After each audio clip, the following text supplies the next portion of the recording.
We're talking about machloket, we're talking about dispute and disagreement and conflict. But a lot of people do get involved in conflict and in machloket. And in South Africa we call it faribbles. I've never heard anybody else outside South Africa who has a clue what that means. And I don't know what word you use instead, because it's not bloggers, there's nothing like a faribble. There's nothing so delicious as having a good faribble, and there's nothing so irritated as having somebody who has a good faribble, but not even have the word in one's vocabulary. That's beyond imagination. And this year is really important, as they've all been, in developing an approach, a hashkafa, a worldview towards machloket. And I'm not only talking about the negative side of machloket. The problem is we see machloket as something terribly negative. You just mention the word machlokes and everybody thinks terrible thing. But I want to look at the positive side of it as well, because it isn't all negative. And the Mishnah says in Pirkei Avot, you know the Mishnah, Kol machloket she l'shem shamayim sofa lehitkayem. Any machlokes which is l'shem shamayim, it's for Hashem's sake, sofa lehitkayem, will last. It will continue to exist. V'she'ena l'shem shamayim ein sofa lehitkayem.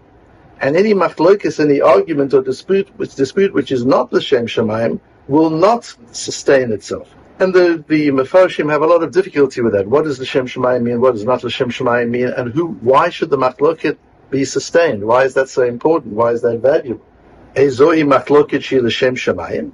What's an example of a l'shem shamayim machloket? Zu machloket Hillel v'Shammai. Think of Hillel and Shammai. That's a machloket l'shem shamayim.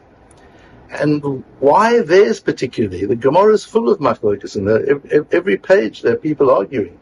The reason that we read Ezehu Mekoman in the mornings, that chapter of Mishnayot from Zvachim, the reason that's the chapter we read is because it's the only chapter in the whole of Shas that has no machlokes in it. There are no two views of anything. It's all statement of fact, and everybody agrees with it. And that's very beautiful.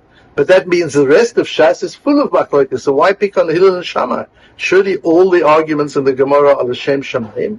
What is unique about Hillel and Shammai's argument? V'she'ena l'shem shamayim, and a machlokes that is not l'shem shamayim. Zu machloket Korach v'chol hadatzos from our Parasha. That's the machlokes between Korach, or of Korach and his community, which is also strange wording. It should say, the same as the argument between Hillel and Shammai, it should say the argument between Korach and Moshe. But it doesn't. It doesn't mention the other side of the argument. It's just Korach and his community. So the Mishnah is difficult, but what we do already see is there are good machlokes and bad machlokes. There's a value. Machlokes is a value. And like with any value, used incorrectly or used to excess, it's negative and destructive. Used correctly, it's positive. It can be incredibly destructive, like anything valuable and important, and anything powerful. It can be enormously destructive, but it can also be very powerful and positive. And so I want to work with you. What are the principles? What is constructive and positive machlokes? What does that look like? How does that work? Why do we need it? And to go through some source material with you, because this is not just a question of opinions and viewpoints. It's really to understand the essence of it in the Torah. So firstly, Rabbeinu Yonah. Rabbeinu Yonah is one of the great Rishonim who has a perush on Pirkei Avot, and he says a strange thing. Lomar ki masha amar kol machloket she l'shem shamayim sofa litkayem. This which it says that any machloket which is l'shem shamayim will continue. Hakavana shelo olam yitkaymu b'machloket. That means they'll always be arguing. Hillel and Shammai will always be arguing. And machloket l'shem shamayim, it's not just one argument that keeps on going. That's a faribble. A faribble is one argument, and you keep it your whole life. You don't talk to so and so, and you never talk to them, and that's your thing. That's your pet faribble, as they call it in South Africa. But if it's a machloket l'shem shamayim, says Rabbeinu Yonah, hayom yachloku b'davar echad, l'machar b'davar acher. Today they're arguing about A, and tomorrow they'll argue about B, but they'll always be arguing. It'll go their whole lives. They'll be arguing. And not only that, but that argument will add to their life, to their longevity. So you're seeing already that's a good thing. To have a good argument is not a bad thing. We're living in a society that has labeled dispute and conflict as something to be avoided, as something to be negative. And the result of that is some amazing work that was done by a man called Patrick Lencioni on dysfunctionality of teams. And one of the key dysfunctionalities of a team is that there isn't accountability. People don't take accountability. And the reason they don't take accountability, he discovers, is because they don't feel committed to the program.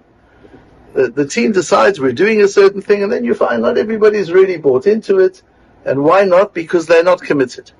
But you said you would be committed. We sat and we had a meeting, and everybody said, yes, let's go for it. What's happened? The answer is there wasn't conflict.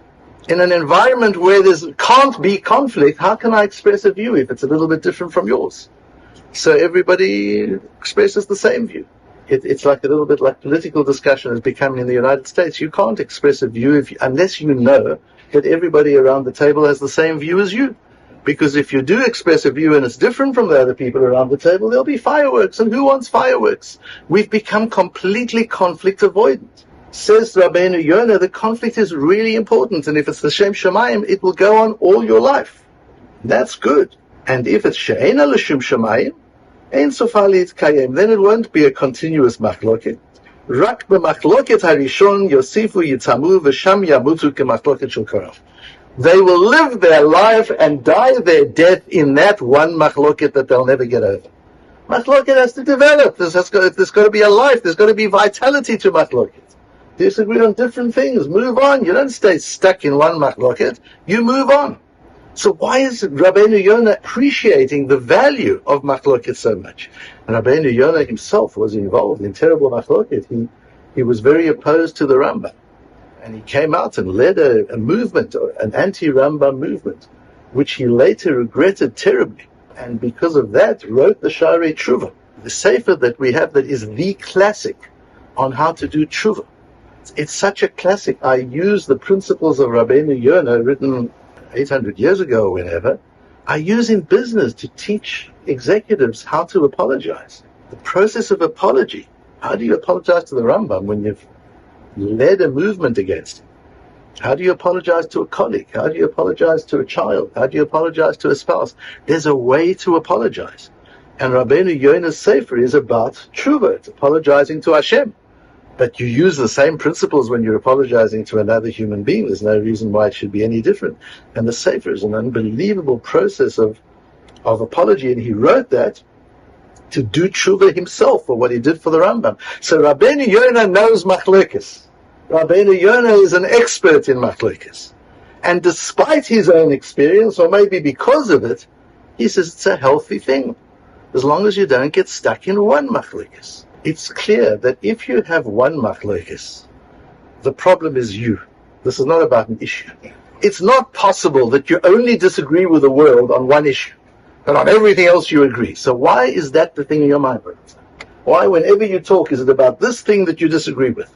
Why is this the point of conflict? These are the people you have conflict with. That can't be that can't be a conflict with integrity. But if your conflict is because you see the world differently, if you're an original thinking human being, you've got an original way of seeing the world, you're going to be at odds with a lot of the people a lot of the time. And if you're an innovative person, if you're a creative person, you're going to be at odds with people. That's the nature of being ahead. That's the nature of being able to see into the future and being able to react and to respond to the future instead of just responding to the past. But there are not many people who do that. So you're at odds with everybody else. And it's this one day, and then you move on to another issue, but you're always seeing the world different. And that's what's valuable about you. Why do you want to be surrounded with people who see the world the same as you? Why do you want to be surrounded by people in your business, in your team, in your family, in your shul? Why do you want everybody to see the world the same as you? Is there anything more boring than that? With everybody agreeing with you all the time. Now, that doesn't mean you want naysayers who just disagree for the sake of disagreeing. But people who see the world differently. We have a different take. We have a different spin on it. You don't have to agree with it. And you can argue. That's part of the debate. That's part of the vitality of conversation. Is you have a view and I have a different view, and we debate it. We're not debating it because we're going to bring one another around. We might not bring one another around. That's not even the intention. But we're clarifying our views. even to ourselves. When you argue your view with somebody who disagrees with it, you become clearer. And occasionally you'll change your mind, but that's not what it's about. The purpose of those debates are to clarify your own viewpoint, so that you don't just fit into whatever is going on. And that's the world we're living in. It's so generic. And now when we talk about diversity, we mean people who look different from you.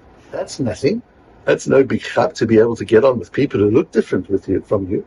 How about getting on with people who have different beliefs from you? How about getting on with people who see the world completely different from the way you do? That's diversity. That's what we should be busy with. But we're not. We surround ourselves with people who think like us, but look different, and then we say, look how diverse we are. We've got some black people, and we've got some Asian people, we've got some white people, we've got men, we've got women, we've got people of all sorts of many different genders. We're incredibly diverse, but we all think the same. We're all on the same page. Who wants to be on the same page? Why do you want to be on the same page? How sterile to be on the same page. And even if you're running a team, you don't want the team to be on the same page. You want the team to learn how to operate together even when they're not on the same page. That's a very different skill from trying to get everybody onto the same page. And so Rabbeinu Yonah says, if you're that kind of person that has a unique way of seeing the world, you will be in constant conflict. Get used to it. You're going to be disagreeing with people. People are going to be disagreeing with you. And that's just a sign that you're moving forward. And that's the idea of a machloket shesofal lehitkayem. That's a machloket l'shem shamayim. You're searching the truth. You're looking for innovation. You're looking for new ideas. And that continues throughout your life and will continue until the end. But it's not the same machloket that you're involved all the time. The Rav Mibar Tanura says on the Mishnah, the Rav Mibar Tanura is the most amazing parish on the Mishnah. He was Italian just before the time of the Spanish Inquisition. And he wrote on the Mishnah like very much as Rashi did on the Gemara. And he makes the Mishnah accessible in a very, very brief way. It's so interesting that in today's efforts to make things accessible, the various different Gemaras and the Mishnahs, all the different wonderful works that are being published by the Torah publishing houses, what's interesting is how long it is. So like for every page of Gemara, if you're using an art scroll, or you're using one of these other Gemaras, it's like for every page, there are pages and pages. Every Masechta, there are volumes and volumes. The beauty of the Rav and of Rashi is how very brief it is. It's just a word here and a word there. It's just fills in the gaps that you need in order to understand. And the Rav did that with the Mishnah. It's a wonderful, the Rav Ovadia Mibar Tanura, he's called. A wonderful work. He eventually came to Israel. He went on an amazing journey to Israel. It took him a few years to come from Italy to Israel. And he's one of the few people, certainly of that time, who kept a travel journal. And it's available, it's published. All the different communities he visited on the way, and they all tried to persuade him to stay and become their Rav. And he writes about these different communities. Eventually goes through Egypt. He comes to Israel and he comes to Yerushalayim. I've spoken to him about him in the Matmonim Shirim, because it's so amazing. He comes to Yerushalayim and finds how many people in Yerushalayim. Finally, he's come on Aliyah. And there's no nefesh b'nefesh, and there's no, so he has to do it all on his own. And he's taken 2.5 years to travel. And he gets to Yerushalayim. How many people in Yerushalayim? 70. That's how many people in the Yerushalayim community was 70 people. There wasn't a Sefer Torah in Yerushalayim because they were too poor to buy one. There was nothing. And he rolls up his sleeves and builds a community. He builds a Chevra Kadisha. He builds a Beis Din. He builds schools and yeshivas for these 70 people. And he uses his own money. He had money he had a business in Italy. And he uses his own money to establish the community and to buy Sifrei Torah. And very soon after that, the Spanish expulsion takes place. And there's a flow of talmidei chachomim from Spain to Yerushalayim. And they find a community ready made for them, ready built, which wasn't there a decade earlier. The timing is just so unbelievable. So he was the man who built the Yerushalayim we know today. Now, we think it's all Yerushalayim's all about the buildings, but what about the community structures? The Rav was the person who built modern Yerushalayim, and a lot of his institutions continued through the centuries. And the Rav says that the idea of Sofali Hitzkayem means that the purpose for which you're arguing will be sustained. So if the purpose is to discover the truth, then you will ultimately discover the truth. And if it's not l'shem shamayim, then ein sof ha'leit kayim, then the purpose will never get established. So what was the purpose in the case of Korach? Bakashat hasrara v'ahavat hanitzuach. How often do we argue because we want a step up and we want to win? We want to be right. And often people say, is it about being right or is it about discovering truth? And how often we have to question ourselves when we get into an argument. What's more important? That we're right? What gives us more pleasure? Finally, you're having this massive argument and finally you bring people around and they say, you know what? Never thought of it. You're actually right. Isn't that a wonderful feeling? But what about if it's not about being right? It's about discovering truth. And through the argument, the debate that takes place and the analysis that takes place, you actually bring the whole conversation closer to truth. So says the Rav, if it's all about winning, you'll win in the short term, but in the long term you're doomed. And we see that with Korach. Maybe he wins the people around him, he gets the 250 people, he gets a bit of PR, he gets a movement going, but in the end there's nothing left of it. And that's the nature of machloket she'eina l'shem shamayim. And then I came across a very beautiful piece of Rav Kook's writing on the Siddur.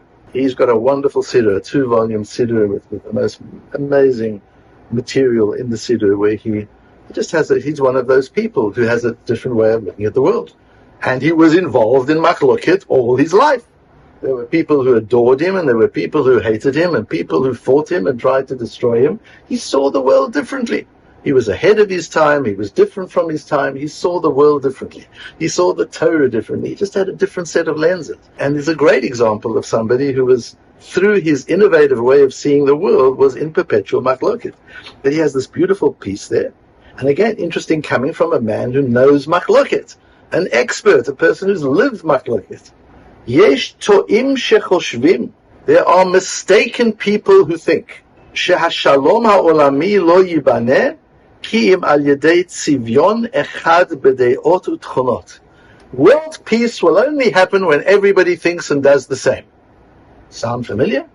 V'im ken kisheroim talmidei chachamim chokrim b'chokhmah v'dat Torah. And therefore, when they see talmidei chachomim arguing, this hechsher and that hechsher, this one says kosher and this one says treif, we think to ourselves, there's going to be no shalom. But the more you analyze, the more different viewpoints there are. And people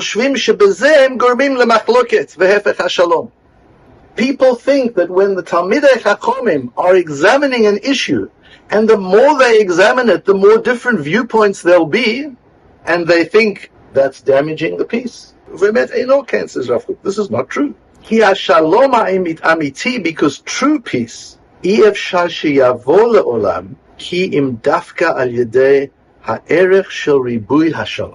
idea of to be marbe shalom. What does marbe mean? It means to multiply. Multiply means there's difference. It means there's a large number. It doesn't say legadel et hashalom. We never talk about making peace big. We talk about making lots of peace. How do you do that? Haribui shel hashalom hu sheyitra'u kol hatzdadim v'kol hashitot. The way you marbe shalom, the way you multiply peace, is by exposing the full diversity of thought. That's how you can create many pieces, so to say, because you're creating peace with all these different viewpoints. But you've got to generate the viewpoints first. If people sit around a table and they won't express their true opinions and voices, how can there be peace? There's just avoidance of conflict. Avoidance of conflict, says Rav Kook, is not peace. Avoiding conflict is death. That's where you avoid conflict. In the cemetery, there's no conflict. It's peaceful. It's beautiful. Nothing to worry about. Nobody argues with you. That's where you avoid conflict. But if you're living and you're thinking and you're innovating, there's going to be conflict all the time. It's okay. That's life. ויתבררו איך כולם יש להם מקום. And to grow and realize how all those different viewpoints have a place. We're talking about authentic viewpoints. We're not talking about nonsense and uninformed viewpoints. We're talking about talmidei chachamim. We're talking about talmidei chachamim. We're having an argument. We're not talking about reform and conservative and all that. Those are people who don't know Shas. They don't know the Torah. And they've got an opinion and they're getting involved in arguments. That's not an argument. That's just ignorance. An argument, different viewpoints, doesn't come from ignorance. It comes from seeing things differently. And peace, shalom, comes when you make a space for another person's viewpoint. That's how you create peace. You don't create peace by persuading the other person to have your viewpoint. You create peace by creating the space for diverse viewpoints and being able to live with that. Each different viewpoint having its place, its value, and its concept. And this is the part that Rav Kook says this in the Siddur on the peace that we say at the end of Piece of Torah and other parts. Talmidei Chachamim multiply peace in the world.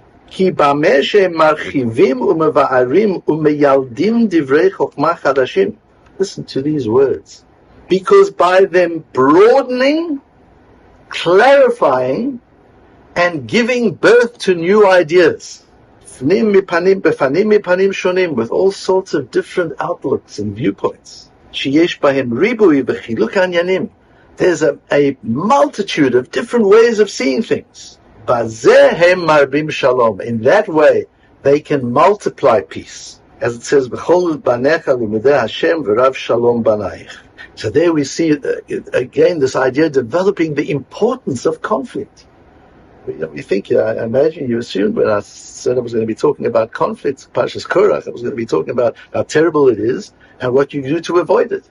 And instead I'm telling you how terrible life is without conflict, and how important conflict is when it comes from the right place, and from the right inner place, and the right intention, and with respect for one another.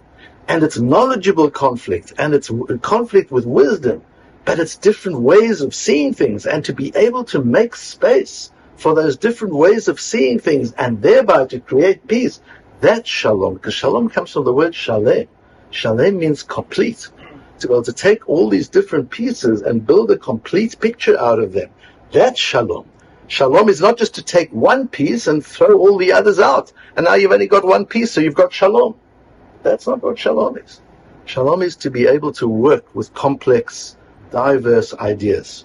Let's go one step further. There's the Rashbat wrote a sefer on Pirkei Avot called Magen Avot. The Rashbat was born in Palma, Mallorca, and eventually he landed up in Algeria. He's a descendant of the Ramban. He's 14th century. In Algeria, he worked closely with the Rivash, who was there at that time, so there was a lot of Torah going on in Algeria at that time. And he says, when people are arguing, one says treif, one says kosher, what the Mishnah is saying, they both are sustained. It's not that we say you right and you wrong, so let's erase your viewpoint from the annal and the history of Jewish thinking, because you were wrong. No, your view, which is not the halachic view, is as important to our thinking as the one which is the halachic view. Because they are both part of Hashem's Torah. One brings a proof from the Torah, and they're all given from the same shepherd.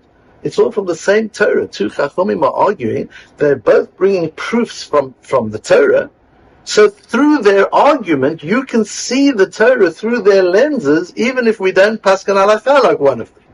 You're able to see the diversity of thinking, the diversity of interpretation, the way they operate. That's why the Gemara records all the differing opinions. It doesn't just say, this is the bottom line, like the Shulchan Aruch does. We don't have the debate in the Shulchan Aruch, we just have the bottom line. But the Gemara doesn't. The Gemara wants us to engage in the debate, to engage in the conversation, and to see the difference between them. How Rabbi Meir and Rabbi Yehuda see the world differently, how they interpret the Torah differently. Doesn't matter that we might paskin like Rabbi Meir, we might paskin like Rabbi Yehuda in a given case.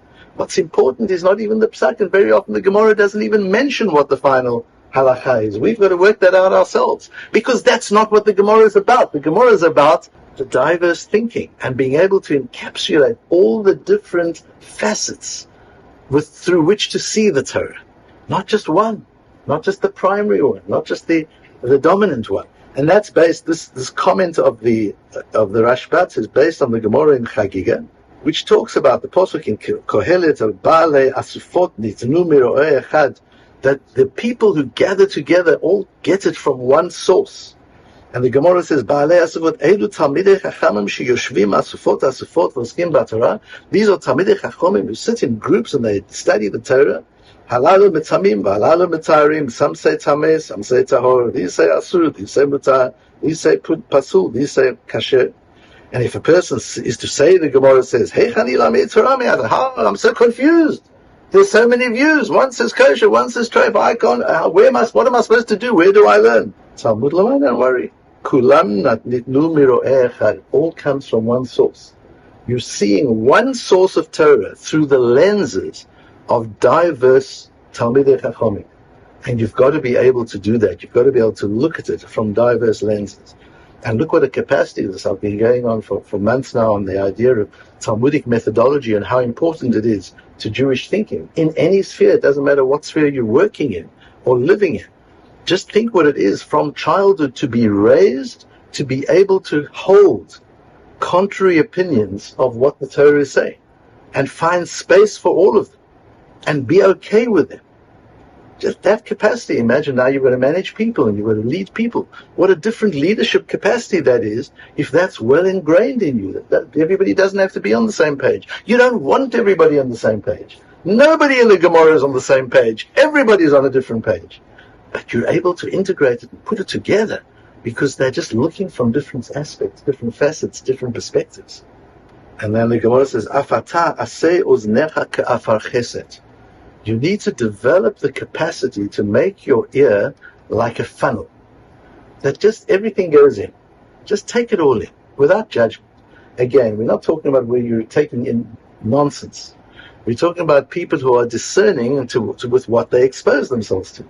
So they're listening to Talmidei Chachamim, but they're very different views. And now as you're listening, you start judging. Do I agree with him? Do I not agree with him? Do I like what he's saying? Don't I like what he's saying? Just hear it.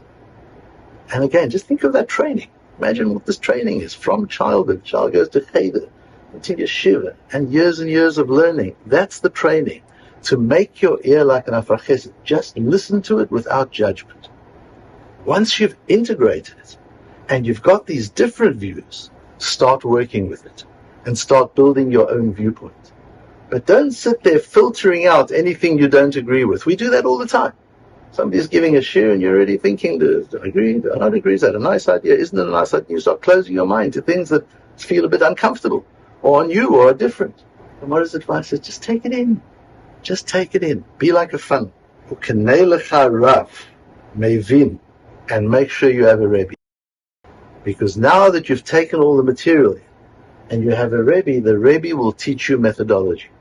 The Rebbe will tell you how to create an integrated worldview out of all of this that seems so disparate and so diverse. That's the job of a Rebbe. The job of a Rebbe is not to give you more information. Get the information yourself. Pick it up, open yourself, and take the information in. Then you go to a Rebbe to say, what do I do with this? How do I process this? How do I create integrity in the way I see the world when I'm exposed to so many different people who see it so differently? And particularly today where people are not discerning, and what you go online and you see a Hasidic word, and then you see the Vilna Gaon says something, and then you see something from the Rambam, and then you see something from Rabbi Sachs, and like it's all one thing. But it's not all one thing. Different eras, different people, different schools of thought. So the first thing is you've got to be able to take all that in and then be able to classify and be able to process and be able to say, so what do I do with it? Where do I fit in with this? How do I gain value from it? What is my school of thought? That's what the Rebbe does. That's why one goes to a shiur. One doesn't go to a shiur to get more information. We've got far too much information already. There's nothing that any of us needs to know that we can't find out in 10 minutes. We don't need information. The question is, what do we do with it? How do we process it? That's halachic methodology.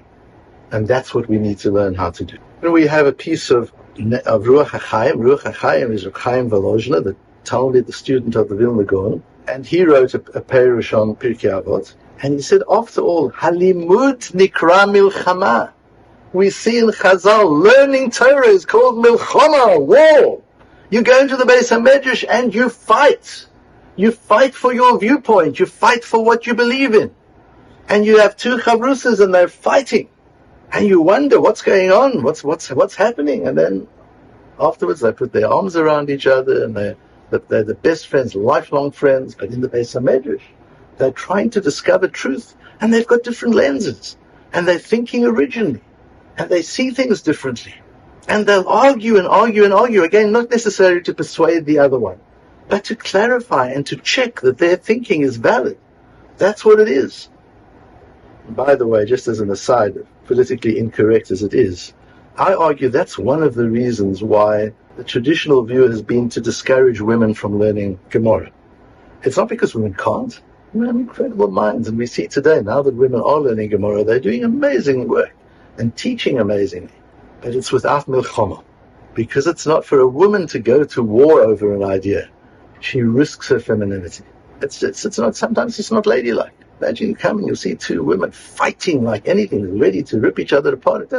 It's not integrated to the personality and to the character of a feminine person. It doesn't have to be a woman. A feminine person has a different way of finding truth, of getting to truth, a more direct way. And it's not necessarily through intense debate and arguing, but that's how men do it. That's how they get to the emes, by having a good argument. And it's called Milchamta Shel Torah. And he goes on bringing examples of that. And he said it's important, even if you're arguing with somebody who's greater than you. Sometimes a little twig can ignite a tree. You don't not argue just because the other person's greater. V'chein anu neged rabotenu hakadoshim. And even us, our great holy rabbis, Asher Ba'aretz v'nishmatam b'shmei marom, their neshamas are in Shamayim already. The Rambam and the Rashbo and the Ramban, they've been in Shamayim for centuries. But they're here in the world with us. They're on our bookshelves. Their thinking is with us. They engage in conversation with us. We reason with them, and, says Reb Chaim Volozhin, we fight with them, as great as they are. Their Sforim are with us. Through their Sforim that are in our houses, Batenu hu beit va'ad lechachamim eileh. What does it say in Pirkei Avot? Make your house a beit va'ad lechachamim, a meeting place for chachamim. And it means that literally as well, but not everybody can do that. Why would chachamim come to your house? Where have they got time to come and hang out in your house? So what does it mean? Make your house a beit va'ad lechachamim. Says Reb Chaim Volozhin, it's your bookshelves. They are the people who are in your house. And you pull one out and he's talking to you. And you pull another one out and he's saying something different.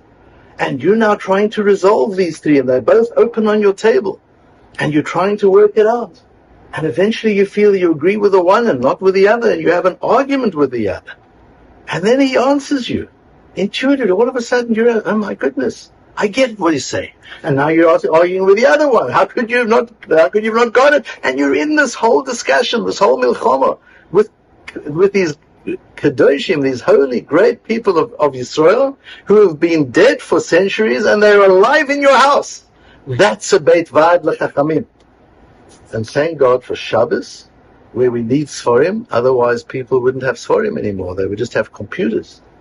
And there's no Ramban in the computer, and there's no Rashbo in the computer, and there's no Rambam in the computer. It's not the same as when you hold a Sefer. But we need Sforim. Makes a house a Jewish house. We've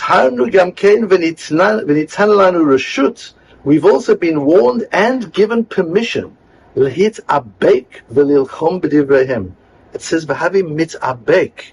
Mit'abek comes from the word Vayeh Avek. Do you remember when Yaakov battled with the angel? Vayeh Avek.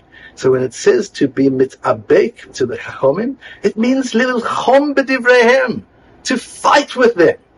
And answer their questions.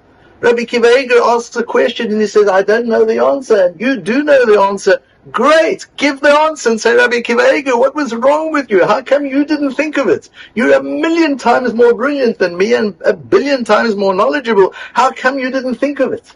Now, of course, Rabbi Akiva Eiger probably did think of it, and there's a reason why he didn't go there. It doesn't matter. For you, that's the conversation that's taking place.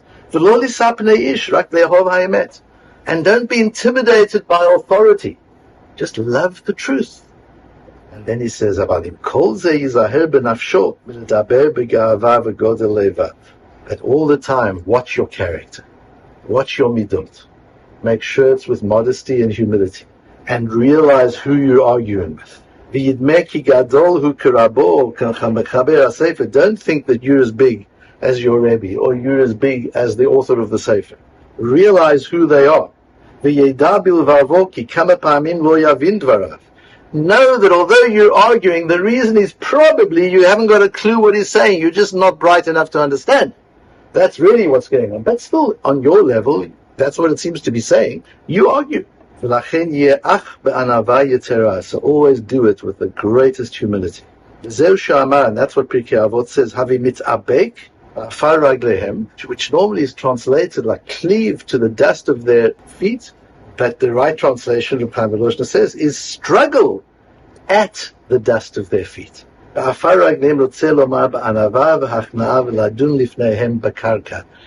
Picture yourself not sitting across the table with the Rashba or with the Vilna Gaon. Picture yourself sitting on the floor and him sitting up there, because that's the truth of the relationship. And from that position, you want to fight. You fight. You have an argument. But always know how small you are and how big they are, and come at it from that position, from that place. Now we've come to the end of the time. The next question I was going to deal with is, why do we need machlokes if we've got the Torah that comes from Hashem? There was no machlokes when Moshe was around. There was no machlokes when Yeshua was around. When did it start and why did it start? Everything I've learned with you now this evening is nowadays, it's important to be involved nowadays because no individual has the complete picture. And that's why you've got to get the picture from all sorts of diverse viewpoints. But in the earlier days, up until the time of Yossi ben Yoezer, which we learn about the first of the Zugot, before the time of the Tanaim, until that time there was clarity. Each individual knew the whole Torah, knew it all. You didn't need to debate and discuss. Each person had a complete picture. But we no longer have that. That's no longer possible. And if each person doesn't have the complete picture, you've got to elicit viewpoints from others. And that's also very important in your leadership of other people. It's not just good enough to say, do you agree? Does anybody have another viewpoint? If you're the boss, what's everybody going to say? No? Fine, let's do it. And sometimes it's the minority opinion which is the most important. And it's the quiet people. It's the silent people who's thinking, who's processing. You want to know what they're thinking. This idea is we want machlokes in the current reality where nobody has a monopoly on the truth. We all need each other. And we need each other's differences and different viewpoints and opinions in order to get there. In this time, we need to be able to elicit difference and surround ourselves with difference and engage in difference, even though that will lead to conflict. That's okay. Conflict is good. How do you get fire out of two stones? By avoiding conflict? How do you get a match to light up? By avoiding conflict? Friction creates energy. Where there's no friction, there's no energy. And one has to work out and learn how to, through the Torah, to make that friction constructive, because you can also burn down a building with friction. That's not what we want either. How do you make friction which is constructive? How do you make friction which you can channel? How do you make friction which really does produce energy? And then the idea of being able to take all of these different viewpoints in and hold them, have a place for them, and give them their place. And then have a Rebbe that helps you weave a tapestry that integrates it all together and gives clarity and coherence, so that you can build an overarching, integrated worldview, rather than a collage, as I called it when I first came here, of different pieces that are just stuck together, cut and paste together, as we tend to do today, to actually be able to build a well-woven tapestry that portrays an integrated vision of the world through the lens of the Torah as you understand it, having been exposed to all the diverse opinions at the same time. Tonight's shiur is sponsored by my business partner, Desi Rosenfield, in honor of the Yortzeit of her mother. She was Genenda Bas Avigdor HaKohen, and she was just the sweetest lady, always optimistic, saw the best in people. The children, have built up a really solid family connection in Tucson, Arizona. And as I've mentioned to you, when we sponsor a shiur, it's not just a mention of a person, it's And that person has a zchut in every word of Torah. So it's 45 minutes of learning Torah, times the number of people online and here who are learning Torah with me, plus the hundreds of people who listen to it over the next few days online.